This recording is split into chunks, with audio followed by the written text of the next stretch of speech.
नमस्कार मित्रांनो, पोलीस भरती, लिपिक, तलाठी, ग्रामसेवक, वनरक्षक, PYQ प्रश्न मित्रांनो. आणि PYQ प्रश्न म्हटलं मित्रांनो की आलेले प्रश्न असतात आणि आपण जर प्रश्नपत्रिका बघितल्या तर रिपीट प्रश्न आहेत, म्हणून आपण प्रत्येक दिवशी PYQ प्रश्न रेकॉर्डेड व्हिडिओ टाकत असतो. ठीक आहे, परंतु विषय सगळ्यात महत्त्वाचा असा आहे, कमी टाइम जास्त प्रश्न सॉल्व. वळूया आपल्या प्रश्नाकडे.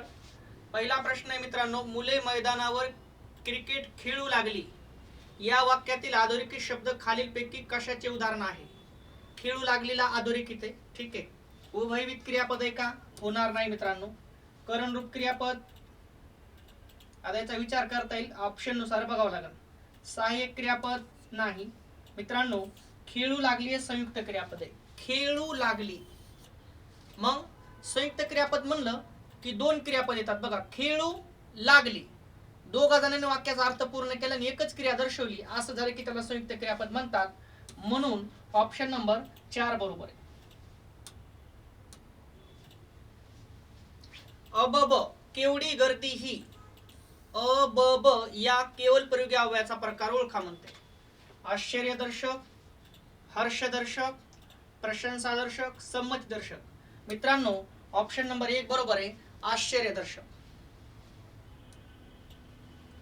परमेश्वर सर्वत्र असतो या वाक्यातील क्रियाशील ओळखा. या वाक्यातलं क्रियाशील ओळखायचं मित्रांनो. डायरेक्ट आपण इथूनच ओळखू.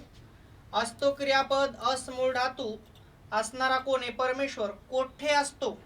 सर्वत्र. आणि कोठेच उत्तर क्रियाशील असते, म्हणून ऑप्शन नंबर 3 बरोबर आहे, सर्वत्र. सूर्य ढगा मागे लपला अधोरेखित शब्दाचा अव्यय प्रकार ओळखा. मित्रांनो फक्त मागेला अंडरलाईन आहे. ठीक आहे, एवढ्याच याला अधोरेखित आहे, मागेला. आणि मग शब्दाला जोडून येणाऱ्या अव्ययाला शब्दयोगी अव्यय असं म्हणतात. ऑप्शन नंबर 2 बरोबर आहे. ढग शब्द आहे, मागे शब्दयोगी अव्यय जोडून आलेले आहे, म्हणून ऑप्शन नंबर 2 बरोबर आहे. खालीलपैकी आत्मवाचक सर्वनाम कोणते? आत्मवाचक सर्वनाम कोणते म्हणते मित्रांनो? तर आम्ही हे प्रथम पुरुषवाचक सर्वनाम आहे, अनेक वचनी आहे. मी हे प्रथम पुरुषवाचक सर्वनाम एकवचनी आहे आणि आपण हे आत्मवाचक सर्वनाम आहे, आणि तेच आपलं उत्तर आहे मित्रांनो, ऑप्शन नंबर 3.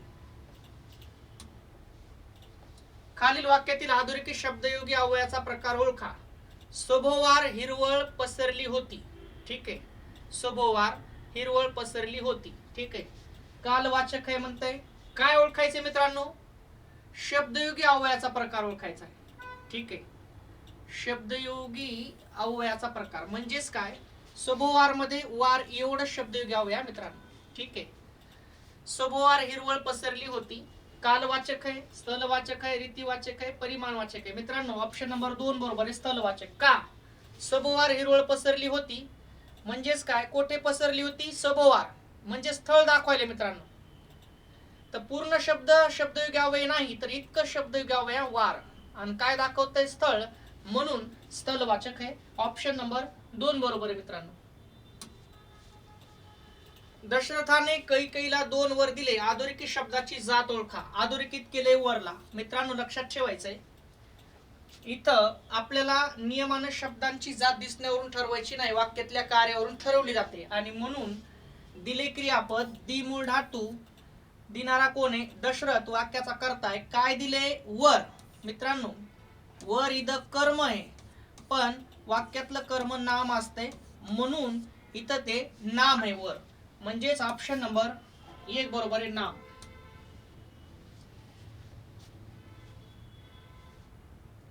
यातील सामान्य नाम ओळखा. म्हणजे यातल्यापैकी याच्यातलं काय ओळखायचं आपल्याला? सामान्य नाम. मित्रांनो एक शाळा म्हणजे शाळा हे सामान्य नाम आहे.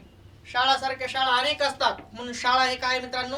सामान्य नाम. तेच आपलं उत्तर आहे. जवळची किंवा दूरची वस्तू दाखविण्यासाठी कोणत्या सर्वनामाचा वापर करतात? जवळची किंवा दूरची वस्तू दाखविण्यासाठी मित्रांनो दर्शक सर्वनामाचा वापर करतात. जवळची वस्तू हा, ही आणि हे, आणि दूरची वस्तू तो, ती आणि ते. ठीक आहे मित्रांनो लक्षात ठेवायचंय, जवळची किंवा दूरची वस्तू दाखवण्यासाठी ज्या सर्वनामांचा वापर करतात त्यांना काय म्हणतात? दर्शक सर्वनाम. आणि मग हा ही हे आणि तो ती ते. जो जी जे ज्या ही सर्वनामांची रूपे कोणत्या प्रकारातील आहेत? मित्रांनो, ही आहे संबंधी सर्वनाम. ठीक आहे. कोणकोणती आहेत मग? जो जी जे ज्या ही सर्वनामांची रूपे कोणत्या प्रकारची आहेत? संबंधी सर्वनाम. जा, ये, उठ, कर, बस या मूळ धातूंना काय म्हणतात? तर मित्रांनो, मूळ धातूला पर्याय नाव आहे सिद्ध धातू. मूळ धातूलाच पर्याय नाव काय? सिद्ध धातू. म्हणून ऑप्शन नंबर 3 बरोबर आहे. मरावे परी कीर्तिरूपी उरावे या वाक्यातील उभयान्वयी अव्यय कोणते? परी संपला विषय. ऑप्शन नंबर 3 बरोबर आहे. परी हे उभयान्वयी अव्यय आहे. अधोरेखित शब्दाची जात ओळखा. या शाळेत बरेच नारद आहेत. मित्रांनो, नारद आपल्याला विशेष नाम वाटते पण वाक्यात ते सामान्य नाम आहे. ठीक आहे.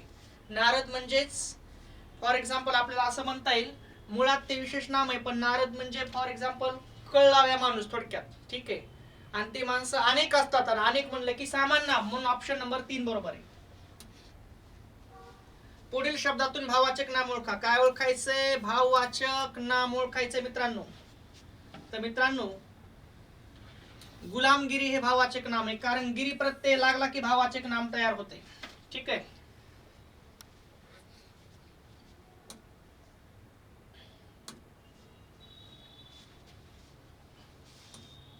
मित्रांनो, पहा लक्षात घ्या, डेली रेकॉर्डेड व्हिडिओ, प्रश्न कमी,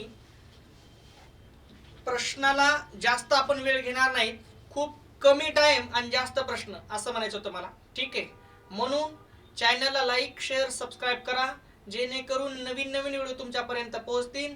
बेल आयकॉनवर क्लिक करा जेणेकरून व्हिडिओ पडला की तुमच्यापर्यंत पोहोचल. मित्रांनो, थांबतो. जय हिंद, जय महाराष्ट्र.